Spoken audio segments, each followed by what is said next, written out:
Neste vídeo, vamos responder à pergunta: como que eu sei que as minhas crenças são verdadeiras? Como eu posso afirmar que algo realmente existe? E ainda, como que eu posso confiar que o conhecimento científico de uma área ele é verdadeiro ou melhor do que qualquer outra forma de discurso, como o do senso comum, da religião, o que quer que seja? Só acredito vendo.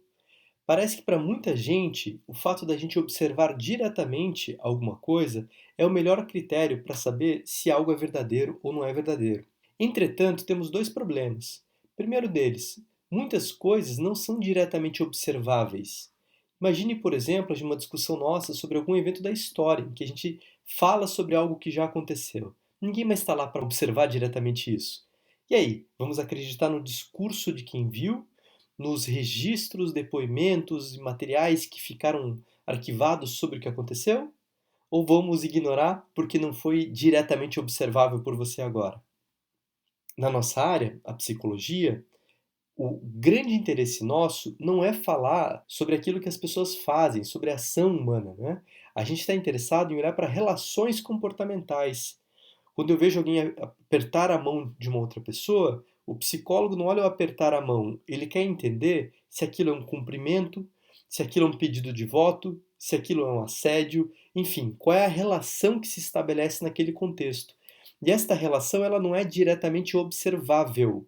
Você observa algumas coisas, mas você precisa compreender um fenômeno que está para além da observação. Ou seja, nós temos áreas de conhecimento que versam sobre fenômenos que nem são observáveis. Então, o critério da observação direta não pode ser considerado como um bom critério para a gente poder usar como régua da verdade para qualquer área. Na psicologia em especial não tem como fazer isso. Por outro lado, também não podemos cair na tentação de querer achar que tudo é possível e se não tem como eu dizer que alguma coisa é verdadeiro, então tudo é verdadeiro, tudo é discurso, tudo é construção social, e não tem como diferenciar mais uma coisa da outra.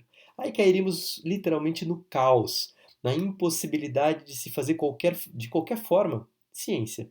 Tá? Não é isso que a gente vai defender aqui. Dado a diversidade de discurso sobre o mundo, como saber se um discurso ele é mais explicativo, o melhor descritivo e nos possibilita lidar melhor com algo na realidade? Uma das formas de se tentar definir se algo é verdadeiro sem cair no erro de querer que tudo seja observável é se aproximar de uma posição chamada de pragmatista.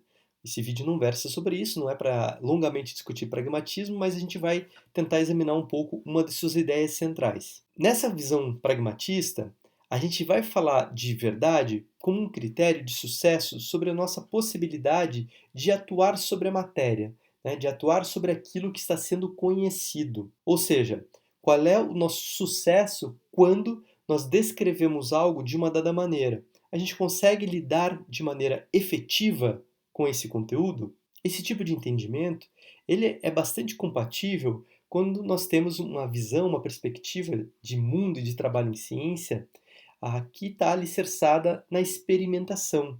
Quando a gente de fato busca saber ou conhecer o mundo à nossa volta, observando e experimentando, não mais com a observação sendo a forma proeminente ou principal de produzir conhecimento, mas centralmente fazendo experimentações. Então, não é mais aquilo que eu observo, mas o quanto, quando eu coloco num crivo experimental, aquelas descrições que eu faço sobre a realidade me possibilitam operar com sucesso sobre as matérias que estudo.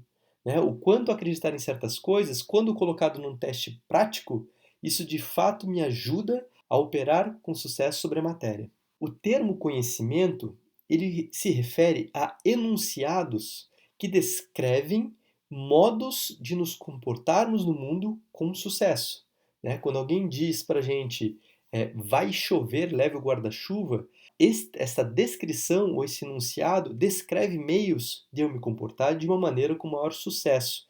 Se alguém começa a dizer para você que vai chover e nunca chove, esse conhecimento deixa de enunciar algo que faz com que meu comportamento tenha sucesso.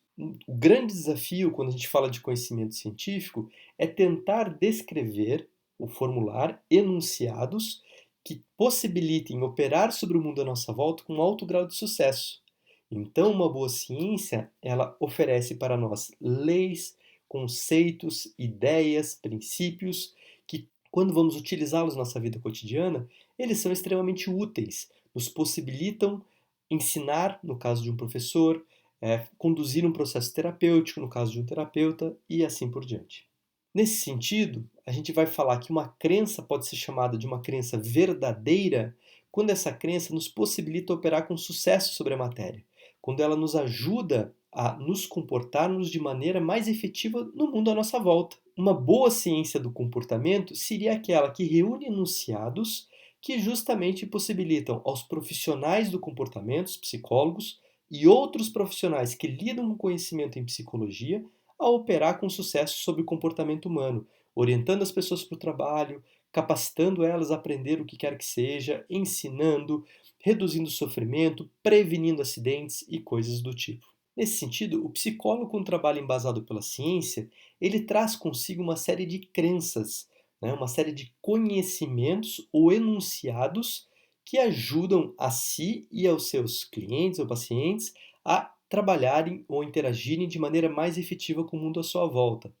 Aí vem a pergunta: e quando essas crenças do conhecimento científico, esse conhecimento científico, ele colide com as crenças do paciente? Imagine então a situação na qual uma pessoa com uma queixa clínica de depressão, que indica para o terapeuta que tem ido num centro espírita fazer passe ou numa igreja qualquer, fazer qualquer tipo de atividade em uma igreja, que isso tem melhorado sua depressão.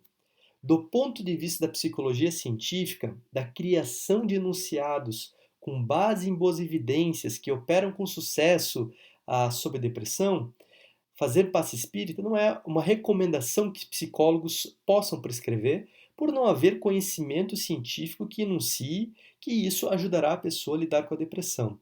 Agora veja, seria papel do psicólogo dizer para a pessoa não faça isso? Né? Pare de fazer isso porque não é isso que a ciência diz? Né? Isso vai completamente na contramão do entendimento do que é o trabalho do psicólogo. Não compete a um terapeuta confrontar ou menosprezar ou contrariar o sistema de crenças do seu paciente. Né? A pessoa tem todo o direito de acreditar que aquilo está ajudando. E, inclusive, para o caso de um terapeuta, se a pessoa está descrevendo que ela está indo a um centro espírita participar de uma atividade que tem feito bem para ela, muito provavelmente é recomendável indicar que a pessoa permaneça fazendo isso. Porque ela está se engajando numa atividade, ela está saindo de casa, entrando em interação social, contato com outras pessoas, obtendo acesso a condições importantes para si, para lidar com o seu próprio quadro. Então, nesse caso, para o terapeuta, que do ponto de vista do conhecimento científico sabe que para lidar com depressão eu preciso estabelecer relações sociais, produzir acesso à gratificação, a coisas que sejam importantes para si, tudo isso certamente vai ser visto como algo muito bom. Não é porque a psicologia diz que não é recomendável orientar as pessoas a irem buscar aconselhamento religioso para tratar a depressão, que uma pessoa que esteja sobre essa condição vai ser orientada a deixar de fazê-la, porque não é isso que está no manual de psicologia. O manual de psicologia vai descrever que as pessoas precisam se envolver em atividades que elas possuam satisfação ao fazê-la, interação social para recuperar essas relações e melhorar o quadro de depressão. Isso, inclusive, pode ser feito num contexto religioso. Não há problema quanto a isso. Agora, tem um outro detalhe. Muitas crenças, o conhecimento que as pessoas têm sobre si, sobre o seu próprio comportamento, por vezes tem relação com o que as faz sofrer. Neste caso, aqui compete um psicólogo olhando para o conhecimento ou para as crenças científicas da sua área. Muito provavelmente é ajudar a pessoa numa reflexão sobre o quanto certas coisas que ela tem como regras para si, como crenças, como verdades, será que elas de fato são como são? Será que o mundo não pode ser mais flexível? Será que nossas regras não podem ser melhor avaliadas em diferentes contextos, sob diferentes critérios? Questionar um pouco as pessoas sobre suas próprias verdades é algo bastante benéfico para a gente ter cada vez mais clareza, ou sobre aquilo que de fato é importante para a gente, ou inclusive para mudar muitas vezes algumas crenças. O conhecimento científico, então, ele fornece para a gente um conjunto de crenças com altas chances de que a gente tenha sucesso na interação com o mundo à nossa volta. Por quê? Porque são são enunciados testados empiricamente, avaliados de maneira sistemática e que, ao longo do desenvolvimento de um campo científico, continuamente são reafirmadas por novas pesquisas e outras são refutadas e param de ser recomendadas. Diferente de conhecimento, às vezes, do senso comum ou religioso, no qual não se coloca em teste ou em avaliação, em verificação, nossas próprias crenças. As coisas dependem muitas vezes de uma questão de fé, não é isso?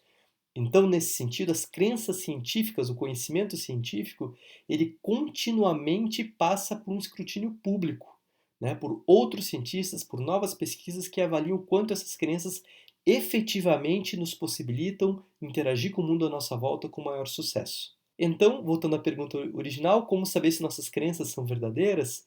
Um critério é avaliar, testar se essas crenças nos possibilitam interagir com sucesso sobre a matéria. E como é que nós fazemos isso? Com um método científico. Então, como saber se nossas crenças são verdadeiras? Um dos caminhos muito promissores para isso, o melhor caminho que a gente conhece na história da humanidade, é colocar em avaliação, em teste, em procedimento inclusive experimental nossas crenças para avaliar o quanto efetivamente são os nossos enunciados sobre o mundo que descrevem com precisão aquilo que acontece. O quanto os nossos enunciados sobre o mundo de fato orientam de maneira efetiva a nossa ação no mundo. Nesse sentido, uma boa ciência do comportamento é aquela que testa continuamente de maneira empírica, na experimentação, seus próprios enunciados, cada vez construindo enunciados mais precisos para orientar a ação do homem no seu mundo.